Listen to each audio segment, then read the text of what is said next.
சின்ன மருமகள் சீரியல்ல ஐஸ்வர்யாவோட பிறந்த நாளைக்கு எப்படியும் சேதுபதி வந்து நம்மளுக்கு விஷ் பண்ணுவாங்கன்னு ரொம்ப ஈகரா வெயிட் பண்ணிக்கிட்டு இருக்காங்க. ஆனா சேதுபதி கடைசி வரைக்கும் பர்த்டே செலிப்ரேஷனுக்கு விஷ் பண்ணாம அங்க இங்கேயும் வேலைய மட்டும் பார்த்துட்டு இருக்காங்க.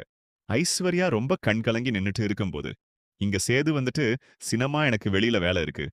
நான் போயிட்டு வரேன். அப்படின்னுட்டு கிளம்ப இங்க ஈஸ்வரி வந்து ஐஸ்வர்யாட்ட போயிட்டு, இங்க பாரு ஐஸ்வர்யா, இன்னைக்கு உன்னோட பிறந்த நாள் மட்டும் இல்லாம தமிழ் செல்விக்கும் தான் பிறந்த நாள். எனக்கு என்னமோ அந்த சேதுபதி தமிழ் செல்விய பார்த்து, பிறந்த நாளைக்கு வாழ்த்துக்கள் சொல்றதுக்காக தான் இங்கிருந்து கிளம்பி போவாங்கன்னு தோணுது. அப்படின்னு சொல்ல ஐஸ்வர்யா அத கேட்டு பயங்கரமா டென்ஷன் ஆகுறாங்க. அத்த கொஞ்ச நேரம் கம்முனு இருங்க. நான் நைட்ல இருந்து வெயிட் பண்ணிக்கிட்டு இருக்கேன். மாமா எனக்காக பர்த்டேக்கு விஷ் பண்ணுவாங்கன்னுட்டு, நானும் ஈகரா வெயிட் பண்ணிக்கிட்டு இருக்கேன். ஆனா மாமாக்கு சுத்தமா என்னோட ஞாபகமே இல்லல்ல. இப்ப கூட அவரோட வேல தான் முக்கியம்னு சொல்லிட்டு கிளம்பிட்டாரு இல்ல அப்படின்னு. சொல்ல ஈஸ்வரி வந்துட்டு, "இங்க பாரு ஐஸ்வர்யா, இன்னும் 1 மணி நேரத்துல உனக்கு பர்த்டே செலிப்ரேஷனுக்காக நான் எல்லா ஏற்பாடும் பண்றேன். உடனடியா சேதுபதிய நம்ம வீட்டுக்கு வர சொல்றேன். சரியா? நீ ஒண்ணும் ஃபீல் பண்ணாத. இந்த அத்தை இருக்கிற வரைக்கும் உன்னையும் சேதுபதியும் சேர்த்து வச்சுறேன். சரியா?" அப்படின்னு சொல்ல, ஐஸ்வர்யா வந்து அங்க அழகர்கிட்ட உட்கார்ந்துட்டு, இங்க சேதுபதி பத்தியுமே நெனச்சு நெனச்சு ரொம்ப ஃபீல் பண்ணிக்கிட்டு இருக்காங்க.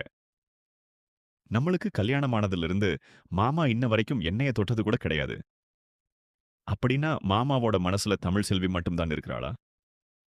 தமிழ் செல்விக்கு இன்னைக்கு பிறந்த நாள் விஷ் பண்றதுக்காக தான். ஒருவேளை ஈஸ்வரி ஆண்டி சொல்ற மாதிரி அங்க தான் போயிருப்பாங்களா? அப்படின்னு நெனச்சுக்கிட்டு அழுதுட்டு இருக்கிறாங்க. இங்க தமிழ் செல்வி வந்து காலையில கிளம்பிட்டு கோயிலுக்கு போலாம்னு உட்கார்ந்திருக்கும்போது தனம் போயிட்டு, "அக்கா நீ ரொம்ப சந்தோஷமா தானே இருக்க. போன வருஷம் இந்த நாள் மாமா உனக்காக சர்ப்ரைஸ் பண்ணியிருப்பாங்க. நீ அத பத்தி நெனச்சு ஃபீல் பண்ணக்கூடாதுன்றதுக்காக தான், நாங்க நைட் 12 மணிக்கு இந்த பர்த்டே செலிப்ரேஷனுக்காக ஏற்பாடெல்லாம் பண்ணணும்." அப்படின்னு சொல்ல, எங்க தமிழ் செல்வி அழுக ஆரம்பிக்கிறாங்க. "அக்கா, என்ன ஆச்சு? எதுக்காக அழுகுற இங்க பாரு. உன்னோட பர்த்டே அதுவுமா